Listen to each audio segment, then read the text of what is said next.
Ya, dari KTI.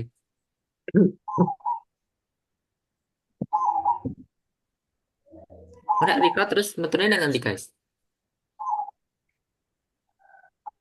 Ini ning nggon penyimpanan enek gak sih? Maksudnya ya, oke. Kudune ngono.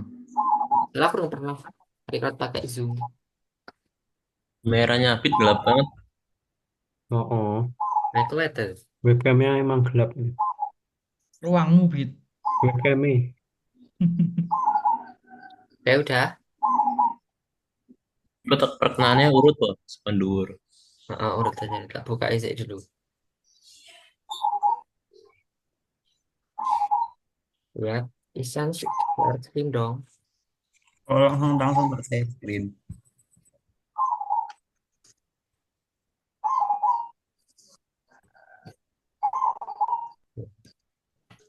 Bismillahirrahmanirrahim. Assalamualaikum warahmatullahi wabarakatuh. Waalaikumsalam warahmatullahi Warahmatullahi wabarakatuh. Berapa? wabarakatuh. Sebelumnya, terima kasih kepada teman-teman tidak bisa hadir menyempatkan waktu. Juga terima kasih kepada eh, Pak Uha selaku dosen pembimbing pada kuliah matematika, kelas matematika biologi C. Di sini kami akan mempresentasikan mengenai aplikasi turunan atau derivative application. Tapi sebelum itu, izinkan kami memperkenalkan diri terlebih dahulu. Perkenalkan, nama saya Aminah Kuat Maskuri. Next slide.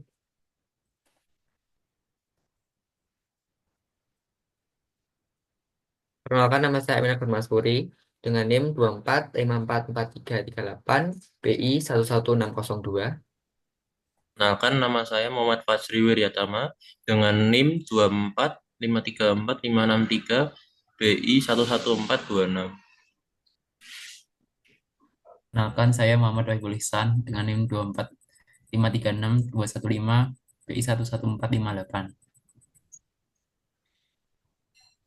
Perkenalkan, nama saya Muhammad Abid Musyafa dengan NIM 245381179 BI 11481.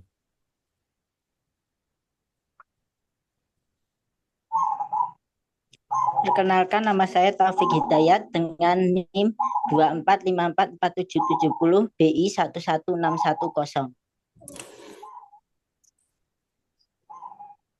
Saya ulangi, perkenalkan, nama saya Rasid Baguswondo dengan NIM 245444396 BI 11603. Next. Baik, untuk yang pertama kita akan membahas terkait dengan konsep turunan terlebih dahulu, di mana dalam hal ini nanti kita akan membahas mengenai aplikasi turunan dalam bidang biologi, begitu. Nah, untuk yang konsep turunan ini akan dijelaskan oleh Fajri. Jadi turunan sendiri merupakan hasil dari proses diferensiasi suatu fungsi, yaitu pengukuran terhadap bagaimana fungsi berubah seiring dengan perubahan nilai input.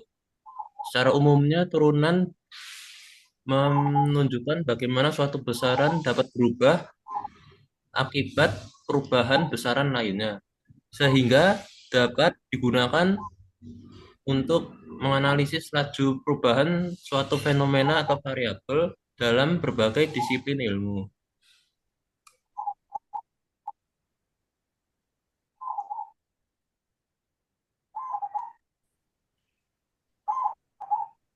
Nah, secara umum itu rumus dari turunan sendiri itu dirumuskan dengan dA per dx. Itu. Next. Kemudian peranan aplikasi turunan dalam beberapa bidang yang akan dijelaskan oleh Taufik. Silakan. Peranan turunan dalam bidang pertama adalah matematika. Penurunan menentukan nilai ekstrim maksimum atau minimum dari suatu fungsi serta untuk mensketsa grafik fungsi. Dua, dalam ilmu biologi menentukan tingkat pertumbuhan organisme.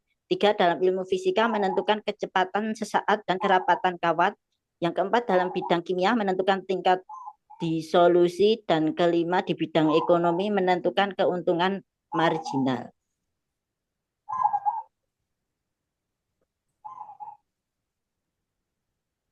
Selanjutnya ada hubungan turunan dengan biologi yang akan dijelaskan oleh Abid.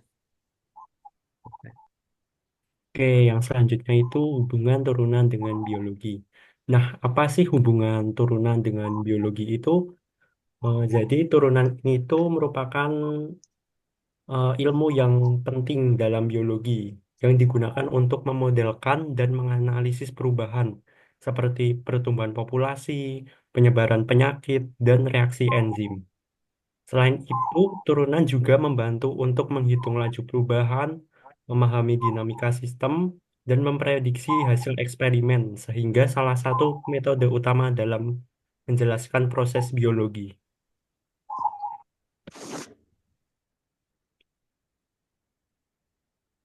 X. Nah, selanjutnya itu ada aplikasi turunan dalam bidang biologi, di mana dalam presentasi hari ini kita akan memfokuskan aplikasi turunan itu dalam bidang biologi, yang kemudian akan dijelaskan oleh Risa. Dalam biologi biasanya turunan digunakan dalam beberapa cabang ilmu. Ada ekologi, biokimia, epidemiologi, mikrobiologi, dan biologi perkembangan. Pada bidang ekologi biasanya aplikasi turunan digunakan untuk memodelkan laju pertumbuhan populasi. Populasi bisa berupa populasi organisme ataupun pertumbuhan penduduk. Lalu pada biokimia dapat digunakan untuk menganalisis kecepatan reaksi enzim. Ketiga, pada epidemiologi dapat digunakan untuk memprediksi penyebaran penyakit. Pada bidang mikrobiologi digunakan untuk mempelajari memodelkan laju pertumbuhan bakteri. Yang kelima, pada bidang biologi perkembangan dapat digunakan untuk perhitungan laju diferensiasi sel dan pertumbuhan jaringan.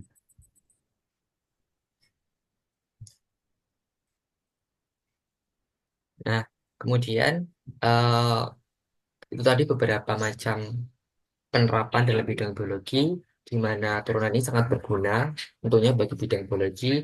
Tapi dalam presentasi hari ini kita akan memfokuskannya itu contoh penerapannya itu dalam beberapa case, beberapa macam masalah. Salah satunya itu adalah laju penyebaran flu, gitu. Nah, salah satu soal dari laju penyebaran flu ini nanti akan dijelaskan oleh Mas Rashid. Ya, jadi terima kasih atas kesempatannya. Jadi untuk soal ini laju penyebaran flu, seperti yang kita ketahui, sebuah negara di Asia dilanda wabah flu. Departemen Kesehatan memperkirakan bahwa hari setelah awal wabah, jumlah orang yang sakit flu diberikan oleh fungsi PT sama dengan 135 T kuadrat 2 T kuadrat 3 saat 0 kurang dari sama dengan T kurang dari 60. Berapa laju penyebaran flu pada saat T sama dengan 15 T sama dengan 30, T sama dengan 45, T sama dengan 60.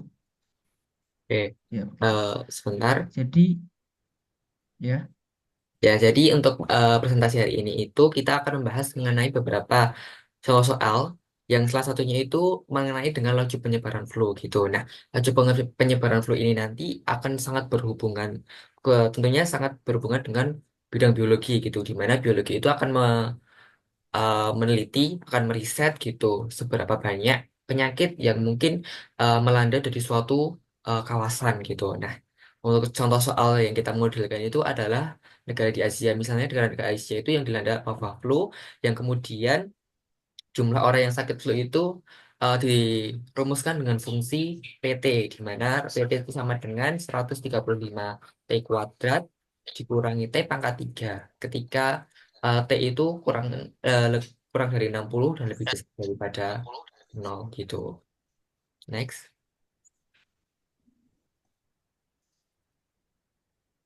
Nah, kemudian penyelesaiannya itu kita harus rumuskan terlebih dahulu, di mana fungsi yang berlaku adalah ketika PT sama dengan D, karena fungsinya tadi adalah PT gitu, maka eh, yang digunakan D.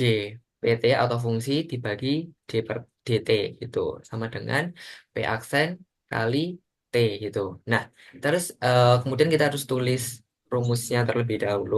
PT sama dengan 135 T kuadrat dikurangi T pangkat 3 ketika T itu kurang dari sama dengan 0 dan ketika T itu kurang dari sama dengan 60 dan T lebih besar sama dengan 0 begitu.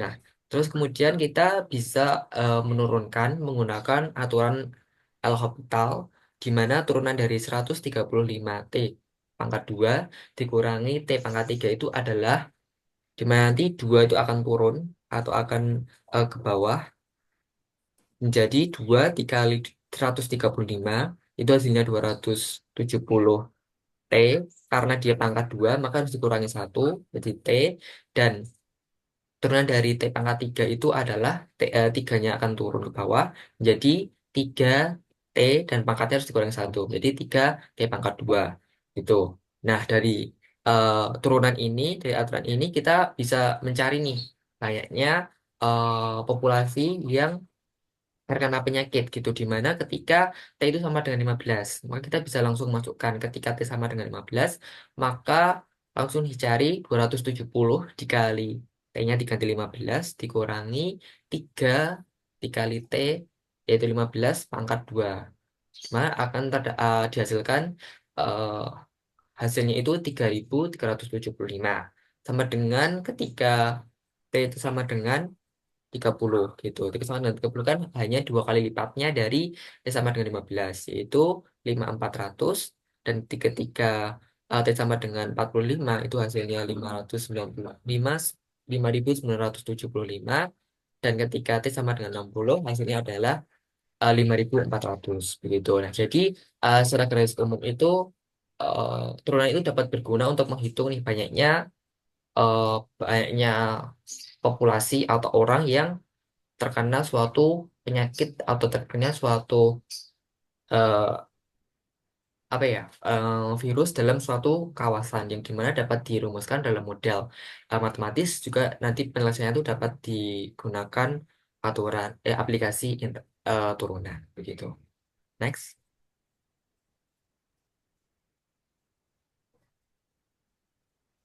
Eh, Yang yang kedua adalah aplikasi turunan dalam pertumbuhan bakteri. Jadi pada suatu kultur bakteri, bakteri akan mengalami pembelahan atau mengalami pertumbuhan sehingga massa bakteri mengikuti fungsi MT setengah T kuadrat ditambah 2 dalam miligram setelah T jam. Nah, yang, jadi bakteri-bakteri itu akan berkembang melalui dalam bentuk fungsi MT setengah T kuadrat tambah 2. Nah, berdasarkan fungsi itu nanti pertumbuhan bakteri bisa diukur dalam beberapa jam tertentu. Yang pertama ada berapa miligram pertumbuhan bakteri selama interval jamnya T kurang dari sama dengan 2 kurang dari sama dengan 2,5. Lalu ada berapa laju pertumbuhan rata-rata selama selang waktu yang sama. Yang ketiga ada berapa laju pertumbuhannya pada saat waktunya setelah 2 jam.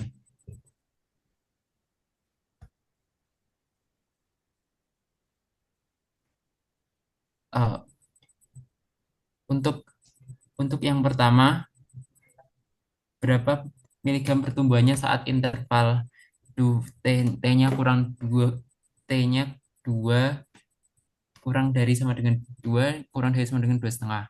Jadi nanti kita tinggal substitusi saja nilai dari batas intervalnya itu dalam fungsi. Jadi setengah T 2,5 kuadrat ditambah 2 dikurangi dengan interval awalnya. Dan setengah dikali 2 kuadrat tambah 2. Hasilnya adalah 1,1,25 miligram. Lalu yang kedua, pertambahan bakteri. Rata-rata. Yang kedua, Pertumbuhan rata. yang kedua laju pertumbuhan rata-ratanya. Nah, laju pertumbuhan rata-ratanya bisa menggunakan hasil dari perhitungan perhitungan dari pertumbuhan massa bakteri selama interval T kurang dari sama dengan 2 kurang dari sama dengan 2,5. Jadi bisa dibagi dengan intervalnya, selisih dari interval tersebut. Jadi, nanti hasilnya akan terjadi 2,25 miligram bakteri per jam. Yang ketiga,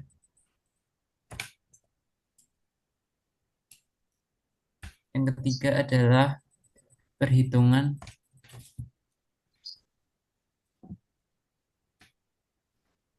perhitungan laju pertumbuhannya saat waktu saat 2 jam. Untuk soal yang tiga nanti juga tinggal disubstitusikan pada turunan pertama dari fungsi pertumbuhan bakteri itu. Turunan pertama dari fungsi MT setengah T kuadrat tambah 2 adalah ini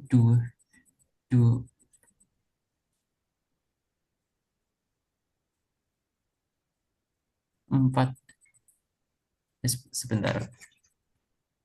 Oke, mohon maaf menyela Mbak Ihsan. Jadi turunan dari fungsinya tadi yang diberikan itu adalah setengah T pangkat kuat 2 ditambah 2 begitu. Nah, turunan pertama dari setengah T pangkat 2 tambah 2 itu sama dengan 2. Nah, hal ini tuh didapatkan ketika misal 2 pangkat T-nya kan 2, jadi dia akan turun gitu. Jadi nanti eh, turun kemudian hasilnya itu setengah dikali 2 kali T, karena pangkat atasnya itu dikurangi satu, jadi tinggal pangkat satu aja. Nah, setengah kali 2 itu sama dengan T gitu, atau satu gitu. Nah, satu terus ditambah 2 gitu. Nah, maka turunan dari M turunan pertama dari fungsi MT itu sama dengan 2. Kemudian sama dengan T gitu, sama dengan T. Kemudian eh, karena tadi di soalnya itu jumlah eh, laju ketika T sama dengan 2 gitu. Maka kita tinggal substitusikan. Ketika T sama dengan 2 maka hasilnya adalah 2 gitu. Mohon maaf karena ini ada kesalahan penulisan begitu. Jadi turunan dari MT, fungsi MT itu sama dengan T gitu. Next.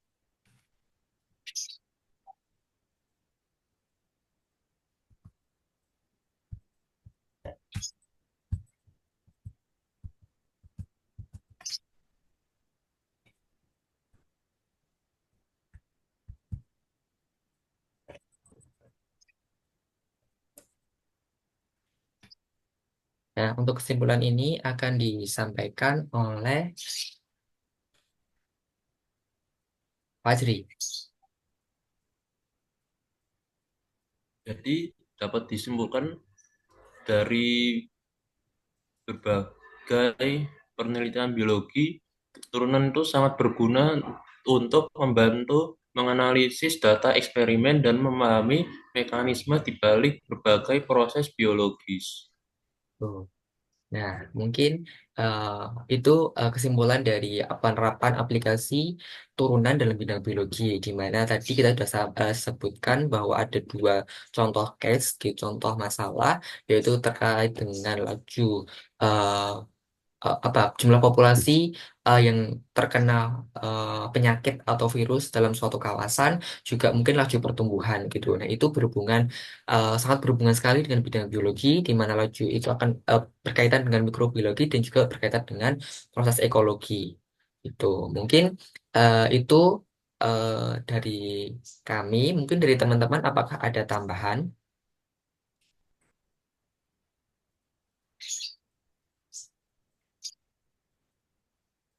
Baik, sepertinya tidak. Mungkin itu saja penjelasan mengenai penerapan aplikasi turunan dalam bidang biologi dari kami. Mohon maaf apabila ada kesalahan dalam proses penyampaian. Dan mungkin ini, mohon maaf terlewatkan, ini daftar pustaka yang kami gunakan dalam penyusunan PowerPoint ini. Mungkin itu saja dari kami. Mohon maaf apabila ada salah kata dalam proses penyampaian presentasi kali ini. Sekian dari kami. Wassalamualaikum warahmatullahi wabarakatuh. Waalaikumsalam.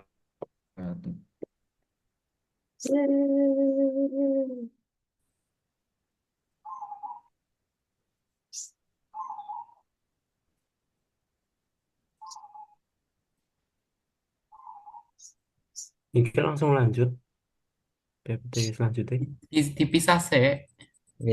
Jadi kita Oh, stop dulu dipisah ya. record. Dipisah record. Wait, coba.